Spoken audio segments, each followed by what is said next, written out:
5 de septiembre, notifica el presidente Petro desde Nueva York, notifica el ministro de Hacienda Ricardo Bonilla desde Bogotá que van a emitir el decreto de presupuesto por el mismo monto que fue negado por el Congreso, es decir, 523 billones de pesos.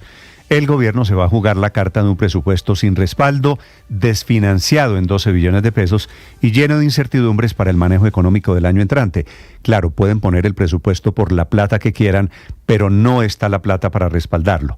Negado el presupuesto por el Congreso, es casi imposible que sea aprobada la reforma tributaria con la que el gobierno espera recoger esos 12 billones de pesos, que ha sido la plata de la discordia. Será muy difícil recomponer la relación con los congresistas que tienen también en sus manos esta y otras reformas del presidente Petro. Esta ha sido la batalla del presidente del Senado, de los congresistas, alegan Cepeda y sus aliados que por decreto el presupuesto tiene un faltante de 12 billones de pesos. El senador Cepeda, que desde hace 3 semanas había advertido que tenía los votos y hundió efectivamente el presupuesto. Caído como está, el gobierno acepta corregir el error de la registraduría a la que le iban a quitar el 77% de la plata para las elecciones del 2026, casi 3 billones de pesos.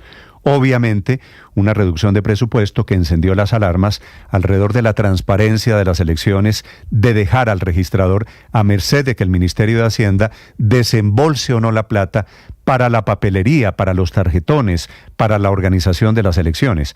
Tendremos que esperar, eso sí, hasta el 20 de octubre, casi dentro de un mes, que es la fecha en que deben firmar el decreto del presupuesto, todo reglado en la Constitución. Hay debate jurídico en torno a cuánta es la plata que va a arriesgar el gobierno en ese presupuesto. Ya les vamos a contar porque de este tema, que efectivamente parece muy técnico, es que depende la estabilidad de la economía del año entrante. Bienvenidos, tenemos noticia de última hora. Esta mañana el grupo libanés Hezbollah lanzó misiles contra la sede del servicio de inteligencia, el Mossad israelí, que queda en Tel Aviv. Lo alcanzaron a detener, sonaron las alarmas, es una escalada sin precedentes desde el inicio de la guerra en el Medio Oriente, que arrancó en la Franja de Gaza y esta semana tuvo el giro hasta la frontera con el Líbano. La guerra que fue tema principal del discurso del presidente Petro ante la Asamblea General de Naciones Unidas, tal vez por cuenta de ideologías de cierto nivel de estrabismo político.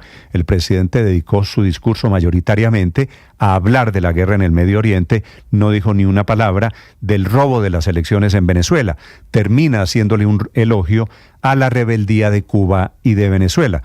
Un elogio en pésimo timing, en mal momento, por cuenta de lo que pasa allí. El discurso del presidente duró 16 minutos, diciendo que ha comenzado el fin de la humanidad por el genocidio en Gaza, por las guerras y por el cambio climático, no condenando el robo ni Maduro.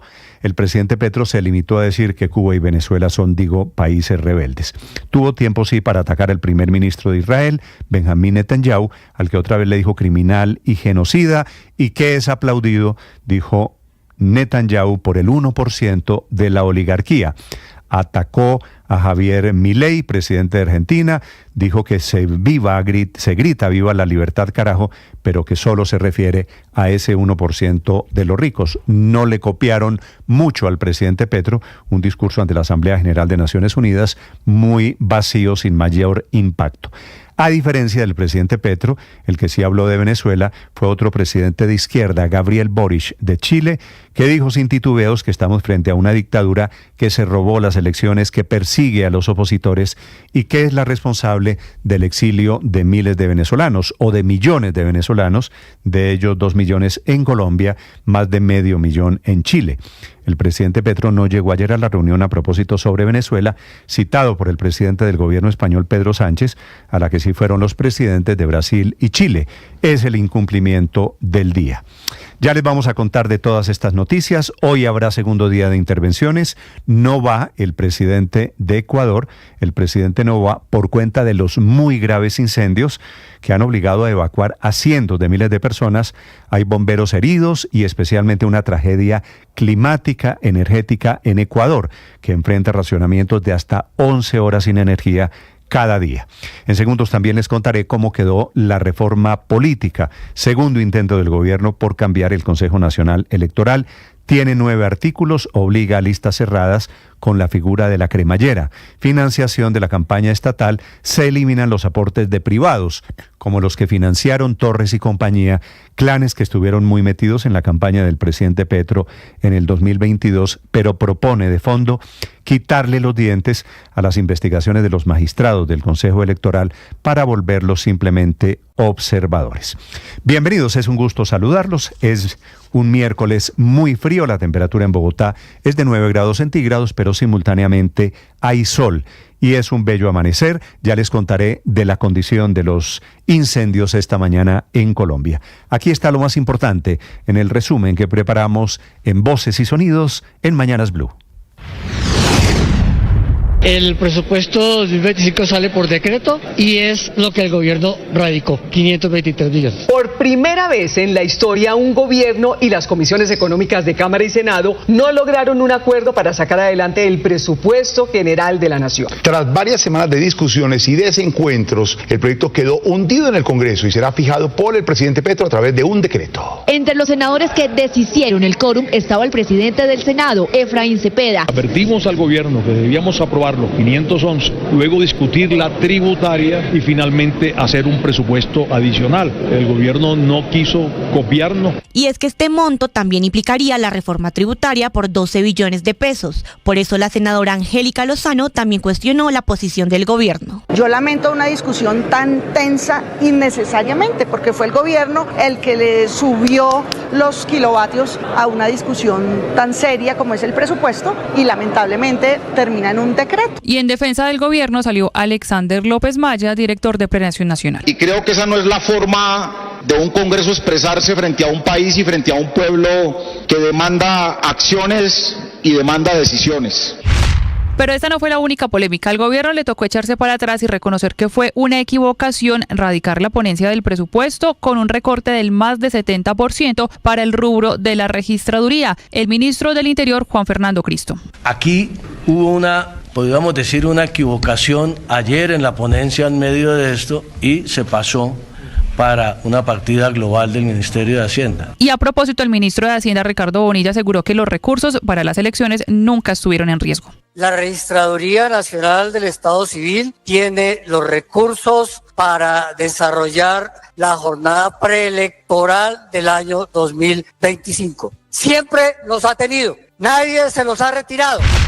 Fue radicado ante la Cámara de Representantes el nuevo proyecto de reforma política por el ministro del Interior, Juan Fernando Cristo. CNE se quedaría sin poder hacer investigaciones administrativas. El proyecto no solamente conserva las facultades y competencias de la autoridad electoral, vuelvo y digo, sino que las fortalece para que tenga carácter no solamente administrativo, sino judicial, que eso es muy importante y quiero recalcar en eso para que quede absolutamente claro.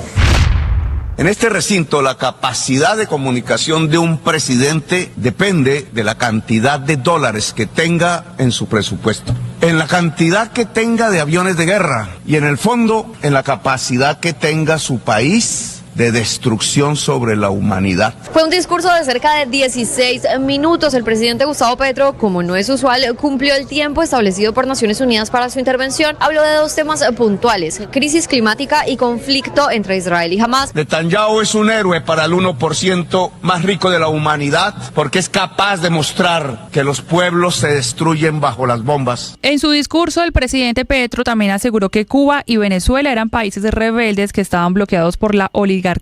O se bloquean económicamente los países rebeldes que no encajan en su dominio, como Cuba o como Venezuela. Y luego, ya en entrevista con Blue Radio, el presidente amplió esa posición, criticando las sanciones impuestas al vecino país y hablando sobre el futuro de Nicolás Maduro. Lo que tenemos es un resultado negativo en todos los aspectos, para los Estados Unidos, para Colombia, para la misma Venezuela, que se empobreció debido al bloqueo de las exportaciones de petróleo. Un fortalecimiento de Maduro, que era lo que querían evitar, está allí y seguramente el día... Pues la Procuraduría acaba de archivar la investigación en favor de la exministra de las TIC, Karen Audinen, por las denuncias en su contra por supuestas irregularidades en el contrato firmado con Centros Poblados para el suministro de Internet en el país. Dice el Ministerio Público que no se acreditó de manera directa a lo largo de la investigación una prueba suficiente que demostrara que Karen Audinen hubiera cometido una falta disciplinaria relacionada con las anomalías en la adjudicación del contrato 1043 correspondiente a la unión temporal de Centros Poblados. Los 80 carrotanques inmersos en el escándalo de corrupción de la Unidad Nacional de Gestión de Riesgo siguen parados en los batallones de La Guajira, ya que no han podido ser asegurados, así lo confirma el director de la unidad, Carlos Carrillo. Las aseguradoras del país se han negado una y otra vez a contratar las pólizas con la unidad. Nuevamente, el proceso de aseguramiento de los carrotanques, de los dichosos carrotanques que se encuentran en La Guajira, quedó desierto. Queremos hacer un llamado a reconstruir esa confianza, queremos hacer un llamado a las aseguradoras a que entiendan que nosotros en esta nueva dirección estamos haciendo las cosas ajustadas al derecho. Para los gremios del sector energético, el país está a puertas de enfrentar una grave situación de desabastecimiento de gas natural en el 2025 y de energía para el 2026. En este comunicado, diversas empresas le hacen un llamado al gobierno nacional para que tome medidas urgentes. Frank Perr, presidente de Asociación Colombiana de Gas y Petróleo. Las reservas han caído un 58% en los últimos 15 años. Este no es un problema nuevo, pero es un tema que tenemos que resolver ya, porque hay 30 millones de colombianos de estratos 1, 2 y 3 que consumen gas todos los días. Una vez más hay un derrame de crudo en inmediaciones del oleoducto Caño Limón Coveñas en el departamento de Norte de Santander. Esto luego de un nuevo atentado contra la infraestructura a la altura de la vereda Limoncito en el municipio de Toledo. Con esto son 19 ataques reportados en las últimas semanas que siguen agravando la contaminación en esa zona. En medio de un operativo, las autoridades hallaron una fosa con restos humanos en la localidad de Usme. El allanamiento fue a 17 casas y 2 lotes donde capturaron a varios integrantes de Los Nando, una banda criminal organizada que tenía azotada a Bogotá con extorsiones y microtráfico, pero lo más siniestro de sus prácticas son las fosas. Dicen los investigadores que asesinaban a sus víctimas, las quemaban, las incineraban y sus restos los enterraban en fosas ubicadas en el sector. Esta mañana el ejército israelí está lanzando una nueva ola de ataques en el Líbano contra el grupo armado Hezbollah, en lo que está siendo la agresión más mortífera desde 1990. En el Líbano el número oficial de muertos sube a 558 esta mañana y los heridos suman más de 1.800. Entre los muertos hay identificados 50 niños. A esta hora miles de libaneses congestionan las carreteras intentando huir al norte del país. Israel dice que podría invadir el Líbano y Netanyahu le advierte a los libaneses que escapen. Les dice que Hezbollah está poniendo en riesgo sus vidas.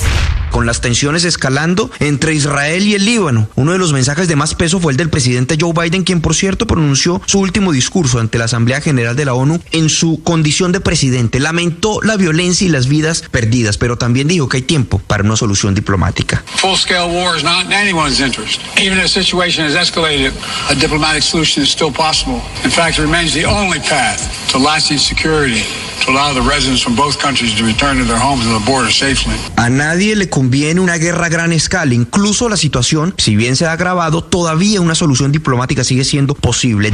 En Ecuador, al menos 2 bomberos han resultado heridos y más de 100 familias han sido evacuadas de sus viviendas por los graves incendios registrados en Quito. El presidente Daniel Noboa canceló su agenda en Nueva York para regresar al país y atender las emergencias. Llega John Durán. ¡Gol! El gol del Vila lo hizo Durán. El gol del Vila lo hizo Durán. John Jader Durán volvió a reportarse con gol en el fútbol inglés. El delantero de 20 años anotó en la victoria 2-1 del Aston Villa sobre el Wycombe Wanderers en la Copa de la Liga de Inglaterra. Por otro lado, el Wolverhampton reveló el parte médico de Gerson Mosquera, quien salió golpeado el pasado sábado en un juego frente al Aston Villa. El equipo confirmó que Mosquera sufrió 2 duras lesiones en su rodilla izquierda. La primera, un daño en el ligamento colateral medial, y la segunda, un daño en el ligamento cruzado anterior. El defensa estará por fuera de las canchas mínimo 9 meses. Estás escuchando